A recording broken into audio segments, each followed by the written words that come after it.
everybody, I'm Lizzie Jones and I'm here with Paper Tray Inc.'s design team tips for this week. I wanted to do a little something different this week.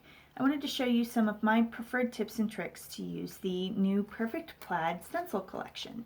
I designed this set of stencils for Paper Tray, and when they released on April 15th, I got a few questions about how to really get the most out of the stencil collection.